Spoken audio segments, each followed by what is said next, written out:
ia terbiasa dengan penggunaan bahasa secara baik dan benar. Yang kedua, manifestasi keterampilan seperti menulis dan berolahraga yang sifatnya motorik.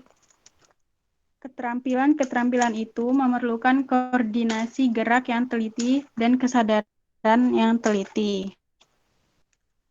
Yang ketiga, manifestasi pengamatan, yaitu proses menerima, menafsirkan, dan memberi rangsangan yang masuk melalui indera-indera secara menyeluruh sehingga siswa dan siswi mampu mencapai pengertian secara benar.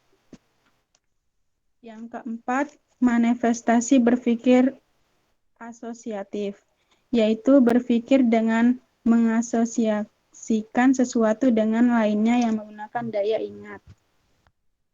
Yang kelima, manifestasi berpikir rasional dan kritis, yaitu mengungkapkan prinsip-prinsip dan dasar-dasar pengertian dalam menjawab pertanyaan kritis seperti how dan mengapa dan why.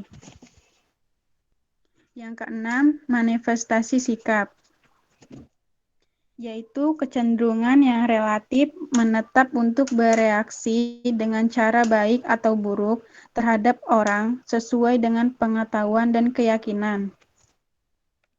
Yang ketujuh, manifestasi inhibisi. Dalam hal belajar yang dimaksud dengan ialah kesanggupan siswa dan siswi untuk mengurangi atau menghentikan tindakan yang tidak perlu, lalu memilih atau melakukan tindakan lainnya yang lebih baik ketika ia berinteraksi dengan lingkungannya. Yang ke-8, manifestasi apreasi adalah gejala rana afektif yang pada umumnya ditunjukkan pada karya-karya seni budaya seperti seni sastra, seni musik, dan seni lukis drama. Yang ke-9, manifestasi tingkah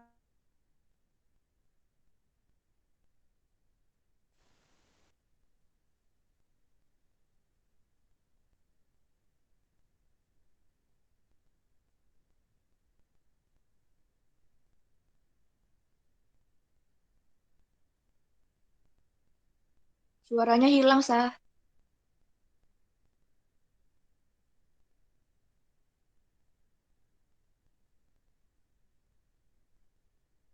laku efektif, yaitu tingkah laku bersangkutan dan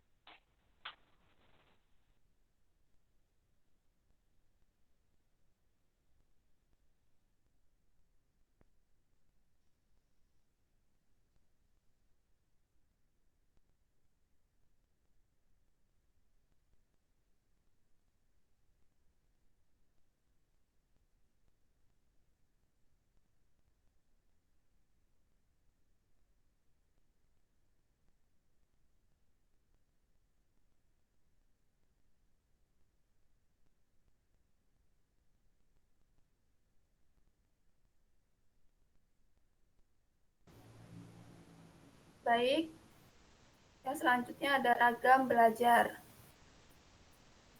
Salah juga deh.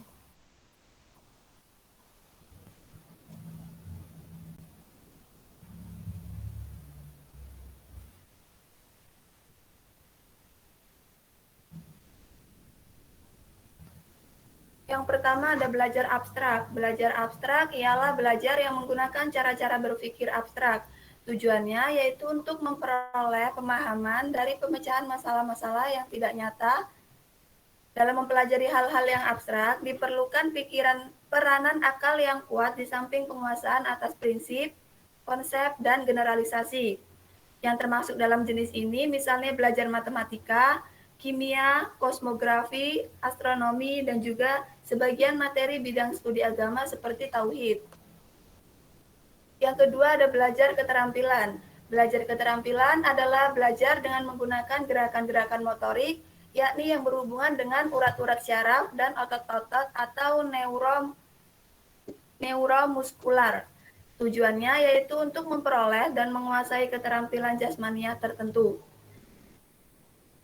Yang termasuk dalam jenis ini misalnya ada belajar olahraga, musik, menari, melukis,